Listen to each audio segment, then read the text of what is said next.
آج اس مختصر سے وقت میں آپ حضرات کے سامنے جو مسئلہ رکھنا چاہوں گا وہ مسئلہ یہ ہے کہ قربانی ہمیں کیا میسج دیتی ہے، کیا درس دیتی ہے، کیا سبق دیتی ہے۔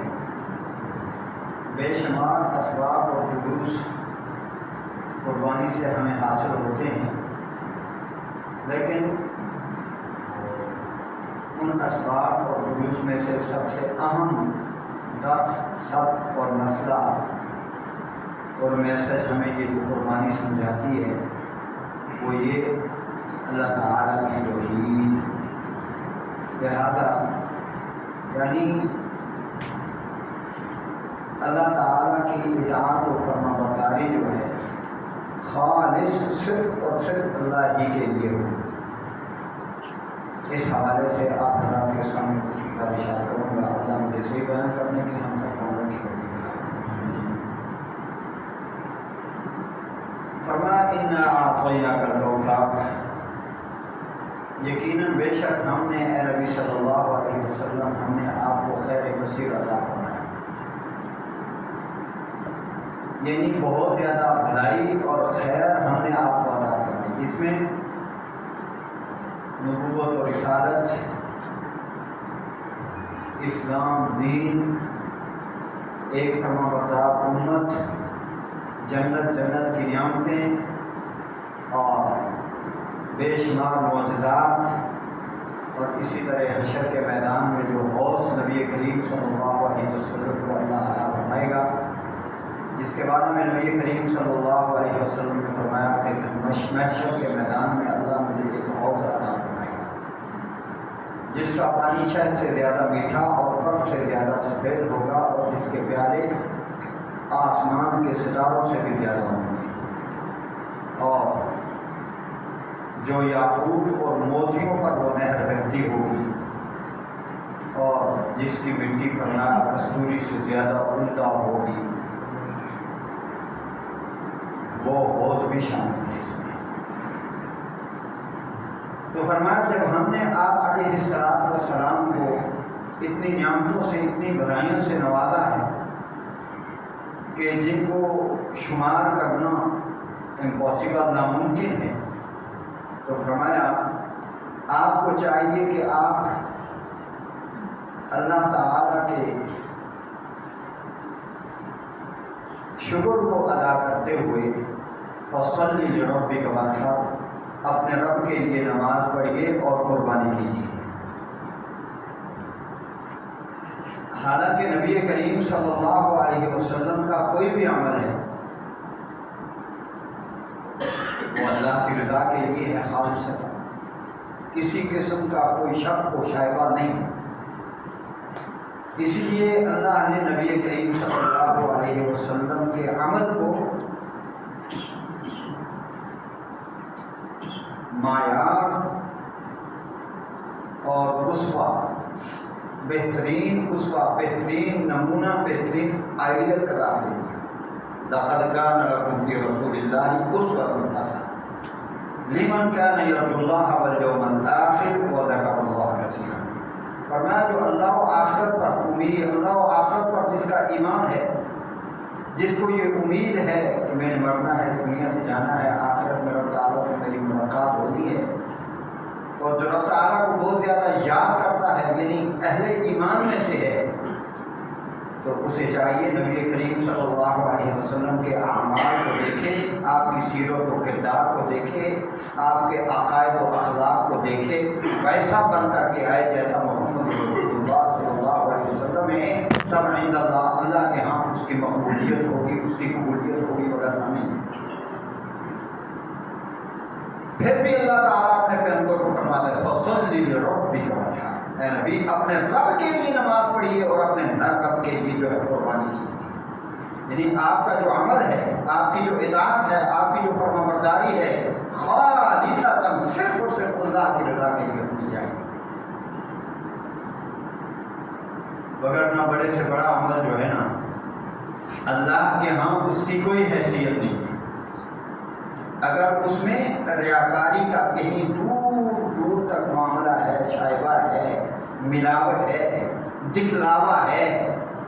پیغمبر صلی اللہ علیہ وسلم نے فرمایا نا، قیامت والے دن 3 شخصوں سے جہنم کی آگ وہ سب سے پہلے بھڑکایا جائے گا، اور ان میں سے ایک مجاہد ہوگا، شہید ہوگا۔ اب اس سے بڑا عمل کیا ہو سکتا ہے کہ کوئی شخص اپنی جان کو ہی اللہ کے راستے میں دے، جان کو کھپا دے، لٹا دے، اپنے آپ کو ذبح کروا دے، اپنے ٹکڑے کروا دے۔ اس عمل سے بڑا کوئی عمل ہو ہی نہیں سکتا۔ پیغمبر نے فرمایا جہاد جہاں بالکل یہ دین اور اسلام کی چوٹی ہے، جس طرح اونٹ کی اور چوٹی کوہان ہوتی ہے نا، اسی طرح اسلام کی سر بلندی اور چوٹی جہاد ہے۔ اسلام سر بلند ہوتا ہے، اسلام ابھرتا ہے، اسلام کو نشو و نما ملتی ہے، اسلام زندہ ہوتا ہے جہاد کے ذریعے۔ اب جس نے اپنے ٹکڑے کروا دیے، ذبح کروا دیا اپنے آپ کو، لیکن مقصد کیا تھا؟ لوگ جلیل اور بہادر کہیں تو رب تعالیٰ اسے اونڈے منہ جہنم میں گھسیٹ کر کے ڈال دے۔ دوسرا عالم دین ہے، کوئی معمولی بات نہیں ہے۔ العلماء ورثۃ الانبیاء، انبیاء والا کام ہے،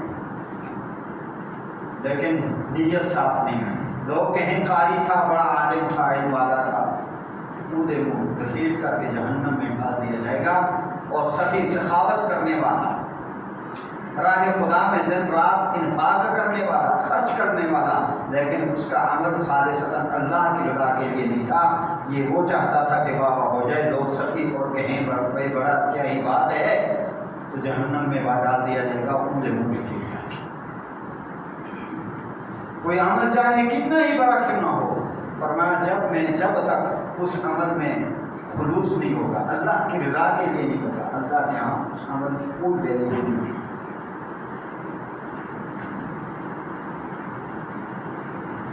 اہل ایمان کا وصف اور اللہ نے اہل ایمان کی یہ کسوٹی اور یہ کوالٹی بیان فرمائی ہے، انما نطعمکم لوجہ اللہ لا نرید منکم جزاء ولا شکورا۔ اللہ والے جو ہیں جب وہ کسی کو کھانا کھلاتے ہیں تو رب کی رضا کے لیے کھلاتے ہیں، کسی پہ خرچ کرتے ہیں اللہ کی رضا کے لیے، کسی کو کپڑا دیتے ہیں اللہ کی رضا کے لیے، کسی پر اپنا مال لٹاتے ہیں، کھپاتے ہیں اللہ کی رضا کے لیے، اور کہتے ہیں انما نطعمکم لوجہ اللہ، ہم تو اللہ کی توجہ، اللہ کی خواہش، اللہ کی مرضی چاہتے ہیں بس۔ لا نرید منکم جزاء ولا شکورا، ہمارا تو اتنا بھی ارادہ نہیں ہے، ہم تو اتنا بھی نہیں چاہتے کہ تم ہمارے اس عمل پر ہمارا شکریہ ادا کرو۔ بدلہ تو دور کی بات ہے، ہم تم سے بدلہ لینا نہیں چاہتے، اور اتنا بھی تم سے سننا نہیں چاہتے، شکر کا لفظ بھی سننا نہیں چاہتے، کیونکہ اللہ کے تعلق۔ تو جب پیغمبر کو کہا فصلی لربک، اپنے رب کے لیے نماز پڑھیے، بدعہ قربانی اپنے رب کے لیے کیجیے، پھر میں اور آپ ہماری کیا حیثیت ہے؟ ہم گئے گزرے لوگ ہیں، ہماری تو حیثیت نہیں ہوئی، ہمارا تو عمل ویسے ہی ٹوٹا لگ رہا ہے، ٹوٹا ہوا عمل ہوتا ہے، نہ جانے کتنی مسٹیکیں ہوتی ہیں۔ میں اور آپ اپنی نماز پہ خود مطمئن نہیں ہوتے، اور کسی کے گزرے آدمی کو کھڑا کرتے کہ بھائی آپ دیکھو میری نماز کو، میں نماز پڑھتا ہوں، دیکھو اس میں کوئی غلطی تو نہیں ہے، اس میں کوئی خطا تو نہیں ہے۔ وہ کہے گا بھائی نہ تیرا رکوع صحیح ہے، نہ قیام صحیح ہے، نہ تیرا سجدہ صحیح ہے، نہ تو التحیات صحیح پڑھتا ہے۔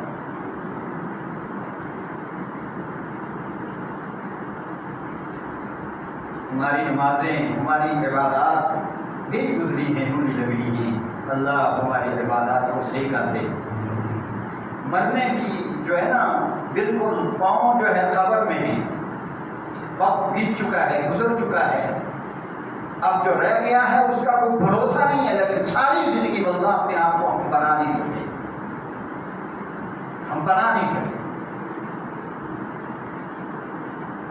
اللہ کہتا ہے، اس کو کہتا ہے جس کا ایک ایک عمل، جس کا اٹھنا بھی، جس کا بیٹھنا بھی، جس کا خوش ہونا بھی، جس کا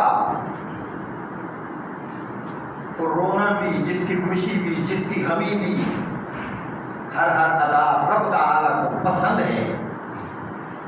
پھر بھی کہتا ہے فصل بھی اپنے اپنے رب کے لیے نماز پڑھتا ہے پیغمبر فنحر اور قربانی اپنے رب کے لیے. نبی کریم صلی اللہ علیہ وسلم کو جو آرڈر اور حکم دیا نا کہ اپنے رب کے لیے قربانی کیجیے، بات سنیے، یعنی آپ کی قربانی شرک اکبر اور شرک اصغر سے کیا ہو پاک ہو. شرک اکبر کیا ہے؟ وہ ننگا شرک، کہ کوئی شخص یہ نیت کر کے یا بہت ذبح غیر اللہ کا نام لے اپنے جانور پر. اور زمانے جہالت میں پیغمبر خدا صلی اللہ علیہ وسلم کے اس دور میں ایسا ہوتا تھا، مشرکین عرب ایسا کرتے تھے، لہذا ان کے مقابلہ میں پیغمبر صلی اللہ علیہ وسلم کو جو ہدایات دی گئی اور آپ کی وساطت سے اور آپ کے ذریعے سے اور آپ کے وسیلے سے قیامت تک آنے والی انسانیت کو قرآن کے ذریعے اور آپ کے ذریعے یہ میسج دے دیا گیا کہ آپ نے کیا کرنا ہے، اپنے رب کے لیے کام کرنا ہے. قرآن ہمیں بتاتا ہے، اگر قرآن سنت کا مطالعہ کیا جائے تو عرب کی جو جہالت تھی نا نکھر کر کے ہمارے سامنے آتی ہے. ان کا جو ننگا شرک تھا وہ نکھر کر کے میرے اور آپ کے سامنے آتا ہے. مثال کے طور پر چند آیات آپ حضرات کے سامنے، احادیث آپ کے سامنے رکھتا ہوں. وَجَعَلُوا لِلَّهِ مِمَّا ذَرَأَ مِنَ الْحَرْثِ وَالْأَنْعَامِ نَصِيبًا فَقَالُوا هَذَا لِلَّهِ بِزَعْمِهِمْ وَهَذَا لِشُرَكَائِنَا فَمَا كَانَ لِشُرَكَائِهِمْ فَلَا يَصِلُ إِلَى اللَّهِ وَمَا كَانَ لِلَّهِ فَهُوَ يَصِلُ إِلَى شُرَكَائِهِمْ سَاءَ مَا يَحْكُمُونَ. کیا معنی اس کا؟ سورۃ الانعام 8واں پارہ فرمایا وَجَعَلُوا لِلَّهِ، وہ اللہ کے لیے مقرر کرتے ہیں. توجہ دھیان رہے، میرے مقصد ہے گل سمجھو کام کی کوئی نہیں، تاکہ مقصد ہے وہ معاملات اس کا نہیں توجہ نہیں کرنا. وجعلوا، اور انہوں نے مقرر کیا، وجعلوا للہ، اللہ کے لیے مقرر کیا. یعنی عبادات کس کے لیے مقرر کی؟ چنگی گل ہے نا، عبادات کس واسطے ہونی چاہیے؟ اللہ واسطے. لیکن پورا مسئلہ سن سو تو پتہ چل سی کہ معاملہ خراب ہے. مما ذرأ من الحرث والانعام، کھیتی کو پیدا کس نے کیا؟ اور اسی طرح جانوروں کا پیدا کرنے والا بھی اللہ ہے. لیکن وہ مشرکین عرب کیا کرتے تھے؟ وَجَعَلُوا لِلَّهِ مِمَّا ذَرَأَ مِنَ الْحَرْثِ وَالْأَنْعَامِ نَصِيبًا فَقَالُوا هَذَا لِلَّهِ بِزَعْمِهِمْ. وہ کہتے تھے کہ یہ جو کھیتی کا حصہ ہے نا اور یہ جو جانور ہیں، یہ جو جانوروں کا ریوڑ ہے، یہ للہ، اللہ کے لیے خاص ہے، یہ اللہ کے نام کا ہے. بِزَعْمِهِمْ، لیکن دلیل کے ساتھ نہیں، صرف ان کا اپنا خیال، اپنی عقل سے. وَهَذَا لِشُرَكَائِنَا، اور یہ کھیتی باڑی اور یہ جو جانور ہیں ہمارے شرکا ہیں. یعنی پارٹنر کر دیا نا، سب اللہ کا نہیں ہے، حالانکہ سب کو پیدا کرنے والا اللہ ہے، لیکن انہوں نے دو حصے مقرر کر دیے کہ بھائی یہ کھیتی باڑی بھی اللہ کا حصہ ہے اور یہ جانوروں کا جو ریوڑ ہے یہ بھی اللہ کا ہے، اور یہ جو کھیتی باڑی ہے یہ ہمارے غیر اللہ کے لیے ہے، ہمارے شریکوں کے لیے ہے جو اللہ کے شریک انہوں نے بنا رکھے تھے، اور یہ جو جانور ہیں، یہ جو جانوروں کا ریوڑ ہے یہ بھی غیر اللہ کے لیے. یہ ظلم تھا، یہ ان کی جہالت تھی، یہ ان کا ننگا شرک تھا.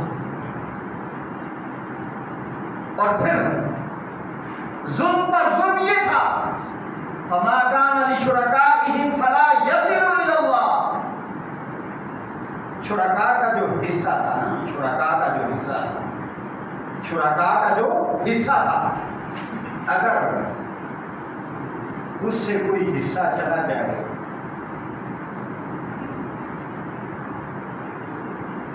ما کان للشرکاء فلا یصل الی اللہ، اگر کوئی بکری، کوئی بکرا، کوئی جانور اس ریور سے، غیر اللہ کے ریور سے نکل کر کے وہ جو اللہ کے لیے حصہ انہوں نے مقرر کیا تھا اس ریور میں چلا جاتا تو اس کو کیا کرتے تھے؟ واپس کرتے تھے۔ دو ڈھیر لگے ہوئے ہیں گندم کے، ہوا کے ذریعے شرکاء کا حصہ اگر اڑ کر کے اللہ کے حصے میں چلا جاتا تو اس کو نکال دیتے۔ کیوں؟ کہ گڑبڑ ہو جائے گی، گڑبڑ ہو جائے گی، یہ تو ہمارے شریکوں کا حصہ ہے، جو اللہ کے شریک اور پارٹنر انہوں نے بنا رکھے تھے، یہ ان کا حصہ ہے، اور اگر وہ ناراض ہو گئے تو پھر کام خراب ہو جائے گا۔ لہذا ان کے حصے میں گڑبڑ ہونی نہیں چاہیے، جو مقرر کر دیا گیا ہے اس میں کوئی کمی کوتاہی نہیں ہونی چاہیے، اور جو اللہ کا حصہ ہے اس کو وہ کسی خاطر میں نہیں لاتے تھے۔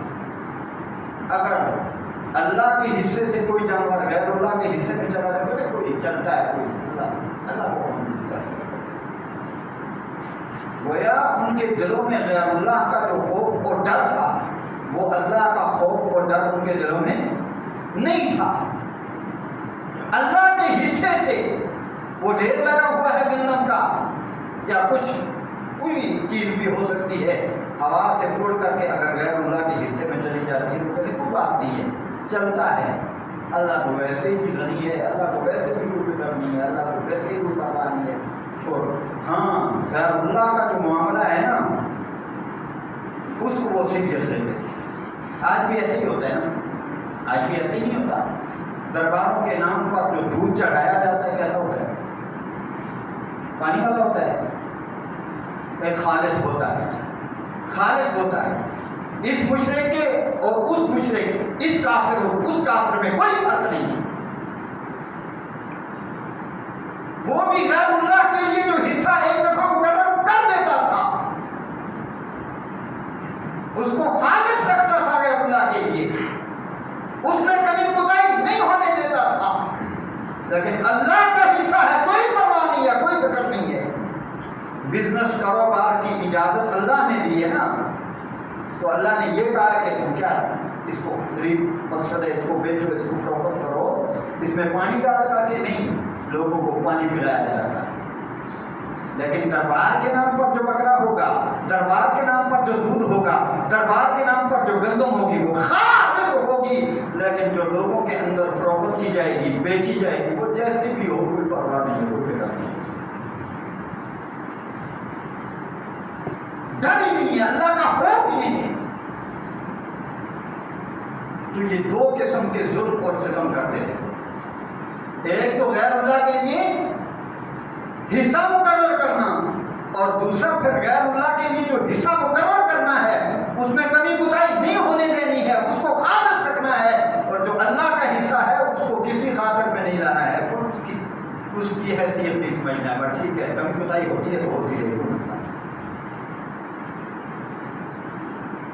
اسی طرح 4 جانور تھے، عرب، مشرکین عرب انہیں غیر اللہ کے نام کے لیے وقف کر دیا کرتے تھے۔ ایک کا نام تھا بحیرہ، صائبہ، وسیلہ اور حام، یہ بھی سورۃ الانعام میں ہے۔ رب العالمین نے فرمایا ما جعل اللہ من بحیرۃ ولا صائبۃ ولا وسیلۃ ولا حام ولكن الذين كفروا يفترون على الله الكذب وأكثرهم لا يعقلون۔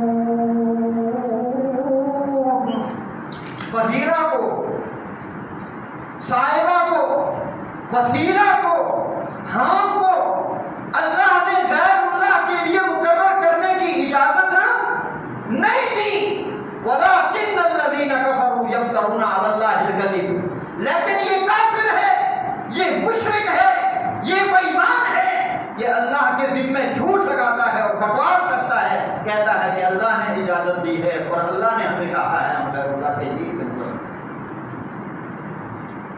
ولیکن الذین، لیکن کافر، یفترون، جھوٹ کرتے ہیں کس پر؟ یفترون علی اللہ الکذب، کذب، اللہ پر جھوٹ گھڑتے ہیں، اپنی طرف سے جھوٹ بناتے ہیں اور گھڑتے ہیں اور اللہ کی طرف ان جھوٹوں کو نسبت کرتے ہیں، کہتے ہیں اللہ نے ہمیں اجازت دی۔ حالانکہ غیر اللہ کے نام کا جانور سوا کیا ہوا اتنا ہی حرام ہے جتنا سور حرام ہے، جتنا خنزیر حرام ہے۔ اللہ کی غیرت کا معاملہ ہے۔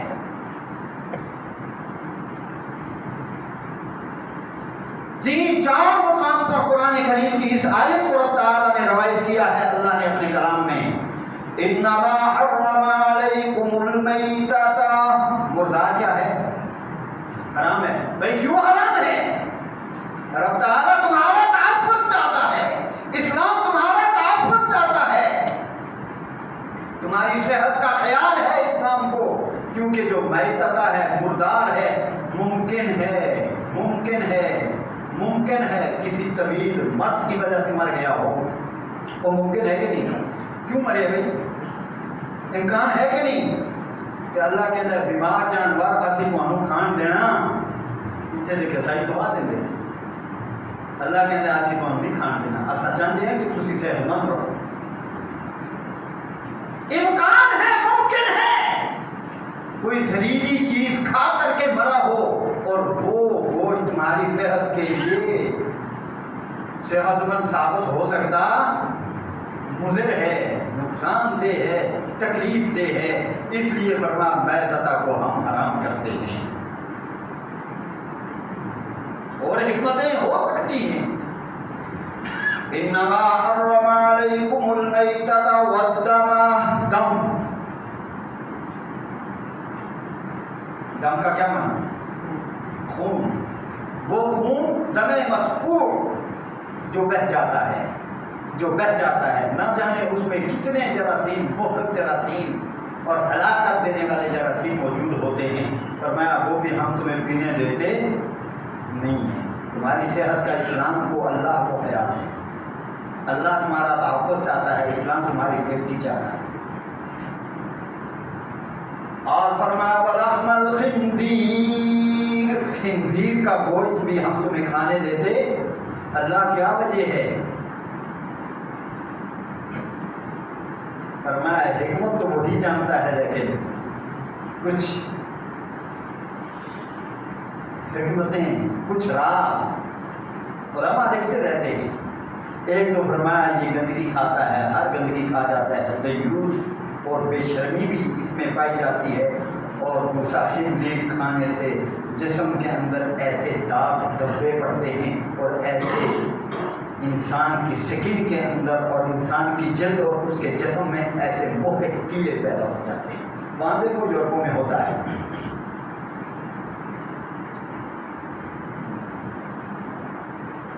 جسم میں، سکن کے اندر، چمڑی میں اور گوشت میں کیڑے پیدا ہوتے ہیں سور کھانے سے، اور وہ کیڑے انسان کے لیے ہلاکت کا ذریعہ اور سبب بنتے ہیں۔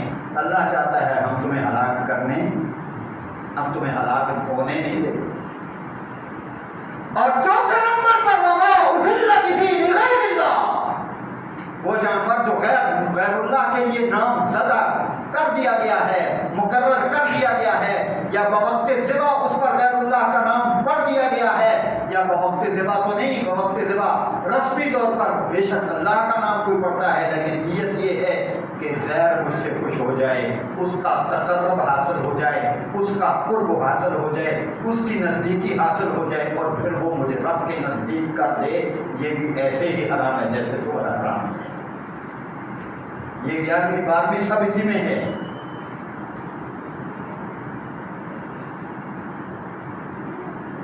اللہ کیا مسئلہ ہے؟ فرمایا یہ توحید کا مسئلہ ہے، یہ میری غیرت کا مسئلہ ہے۔ جانور پیدا کس نے کیا؟ میں نے کیا ہے، یہ میری مخلوق ہے، میں رب نہیں چاہتا کہ تم اسے مجبور کر کے اور اس کو مظلوم پا کر کے، اس کو مجبور پا کر کے، اس کو مقہور پا کر کے اس پر تم غالب ہو کر کے اس کو غیر اللہ کے لیے ذبح کرو، ہماری اجازت نہ ہو تم اسے ذبح کر سکتے نہیں ہے۔ اللہ تیری اجازت کیسے ہوتی ہے؟ فرمایا بسم اللہ اللہ اکبر پڑھو، یہ ہماری اجازت ہی ہے، ہماری اجازت کے مترادف۔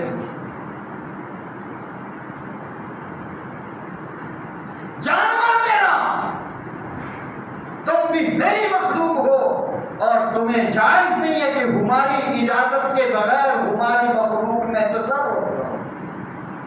ہم کر سکتے ہو، لیکن جب ہم اجازت دیں گے، اور تمہارا بسم اللہ اللہ اکبر پڑھنا اور تمہاری نیت کا خالص ہونا، یہی فرمایا ہماری اجازت ہے۔ اور کیا ہے اس میں؟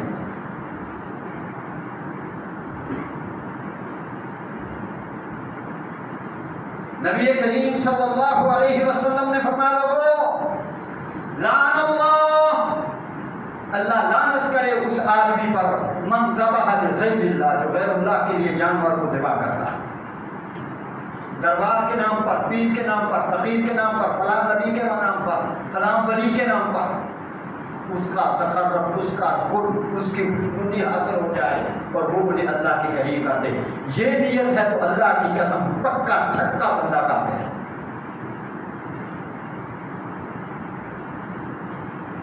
لعن اللہ من ذبح لغیر اللہ، غیر اللہ کے لیے ذبح کرنے والا، میں پیغمبر کہتا ہوں اللہ اس پہ لعنت کر۔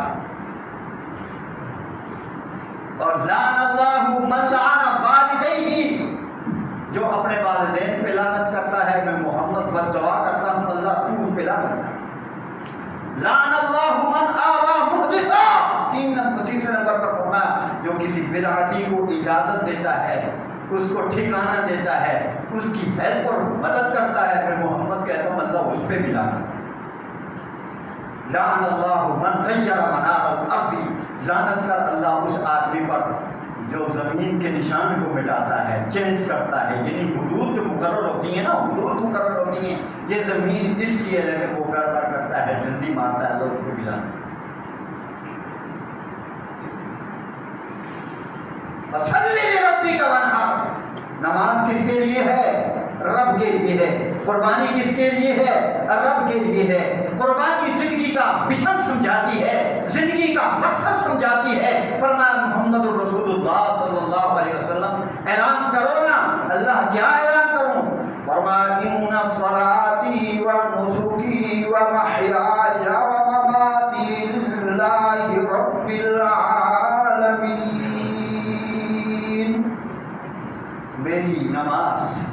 میری نماز کا جو قیام ہے، رکوع ہے، سجدے ہیں، اتحیات ہے، نماز کے اندر جو تکبیر و تحلیلات ہیں، نماز کے اندر جو دعائیں ہیں، نماز کے اندر اللہ جو تیری تعریفات ہیں، سب کس کے لیے؟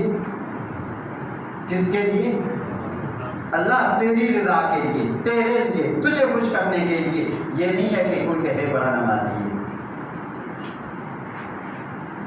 وَنُسُكِي، اور میری قربانی کس کے لیے؟ قربانی کس کے لیے؟ اللہ کے لیے۔ یہ نہیں ہے کہ لوگ منچسا جانور خریدے، بڑا قیمتی جانور خریدے، تیری بابا ہو جائے 1.5 کروڑ کا، 1 کروڑ کا، 3 کروڑ کا انہیں جانور خریدے، جناب اتنے لکھ کا انہیں جانور خریدے اور پہنچ دو گئی نہ ہوئے۔ ایک دفعہ ایک صاحب جانور 2 بکرے خرید کے لے آئے، میں جی یہ دوئے دو دے نہیں، اور مولوی صاحب جڑا دل نو چنگا لگے آپ وہ بھی کری دے، یہ جاہل ڈنگر جانور 60 سال کے جانور ہو جاتے لیکن جانور ہی رہتے، گل کرتے گئے میں جنہیں تک ہو چکے کرے۔ بھائی میری تیری مرضی کی کوئی حیثیت ہے؟ اور عبادت میں میری اور تیری مرضی، میں رفل یمین کروں یا نہ کروں، مولوی جی میری مرضی ہے، دبا ہو میری مرضی ہے، جا جہنم وچ، اسی کے کریے۔ یہ ہدایت رب نہ دینا چاہے تو پھر یہ ہوتے بکواس انسان کر دے، اور نہیں، قربانی تو درس یہ دیتی ہے، قربانی ہو اللہ کے لیے اور جانور نام صدا کرتا ہو، وہ ایسا جانور ہو، ایسا جانور ہو جس کو سلیکٹ کیا ہے محمد رسول اللہ صلی اللہ علیہ وسلم۔ ان صلاتی و نسکی، میری قربانی اللہ کی وَمَحْيَايَ، کیا ہی بات اللہ نے کہی ہے، میری زندگی کس کو کہتے ہیں؟ اے تین زمانے ہیں، میرا ماضی، میرا حال، میرا فیوچر، مستقبل۔ میرے ماضی کا ایک منٹ، ایک سیکنڈ، ایک لحظہ کس کے لیے ہے؟ اللہ کے لیے ہے۔ جب کہتے ہیں کہ نماز کیوں نہیں پڑھتی؟ جی ٹائم نہیں ہے۔ کیوں نہیں پڑھتی؟ ٹائم نہیں ہے۔ زندگی کس واسطے اللہ نے دی تھی بھائی؟ دنیا داری واسطے۔ دنیا داری ہونی چاہیے، ضروری ہے، اور چھوڑ تو نہیں نہ سکتے، لیکن وہ ہوتی دنیا داری بندہ چھوڑ ہی دے۔ میں کیا کرتا نا، اکثر میرے کو میں ہم لوگ سے میرا کہ یہاں لوگ میں جی 5 نمازاں اسی کٹھیاں کرتے ہیں، 3 کٹھیاں کرتے ہیں، 4 کٹھیاں کرتے ہیں، اور میں کیا اللہ کی قسمیں 1 کروڑ روپیہ بندے نو ملے منتھلی، کتنا؟ 1 کروڑ، اور یورو ملے 1 کروڑ۔ اللہ کی قسمیں جتنے دین محفوظ نہیں ہے اتنے رہنا چاہیے۔ کس گل کی چلے ہو؟ اور دین نہیں ہے، کچھ بھی نہیں ہے، دین ہے تو سب کچھ ہے۔ یہ پیسے کو کیا کرنا ہے، یہ دولت کو کیا کرنا ہے، جتنے نمازاں ہی ٹائم نہ نہیں پڑھن ہوندیاں، نمازاں کی توفیق ہی نہیں ہوندی، نمازاں پڑھن ہی نہیں ہوندیاں، پتہ نہیں کدو مر جانا کھپ جانا۔ یہ کس پیچھے پیا ہے؟ وَمَحْيَايَ، میری زندگی کا مشن یہ ہے، تیری توحید کی سربلندی، تیرے دین کی سربلندی، تیرے دین کا غلبہ، توحید کا غلبہ میرے وجود سے ہو جائے، میری فکر اور میری دعوت سے ہو جائے۔ زندگی کا مقصد یہی ہے نا، دعوت کو پھیلانا، دین کا کام کرنا۔ وَمَحْيَايَ، اور میری موت بھی کس کے لیے ہے؟ اللہ کے لیے ہے۔ لا شریک لہ، اس کا کوئی شریک نہیں ہے، اس کا کوئی پارٹنر نہیں ہے۔ عزت دینے میں اکیلا ہے، ذلت دینے میں اکیلا ہے، اور اولاد دینے میں اکیلا ہے، دنیا و آخرت سنوارنے میں صرف وہی اکیلا ہے۔ لا شریک لہ وبذالک امرت، محمد فرماتے ہیں مجھے اسی بات کا آرڈر اور حکم دیا گیا ہے۔ وَأَنَا أَوَّلُ الْمُسْلِمِينَ، سب سے پہلا ایکسپٹ کرنے والا، سب سے پہلا فرما بردار، سب سے پہلا ماننے والا میں محمد ہوں۔ جو بھی آئے گا میرے پیچھے آئے گا، میری طرح مان کر کے آئے گا، اللہ قبول فرمائے گا، ورنہ اس کی کوئی حیثیت نہیں ہے۔ اللہ تعالیٰ سے محمد کی توفیق عطا فرمائے۔ قربانی کا جڑا پیغام ہے، میسج ہے توحید، اللہ کو سمجھنے کی توفیق عطا فرمائے۔ دوسرا قربانی درس اور سبق دینے کی سنت کا انشاءاللہ اندر میں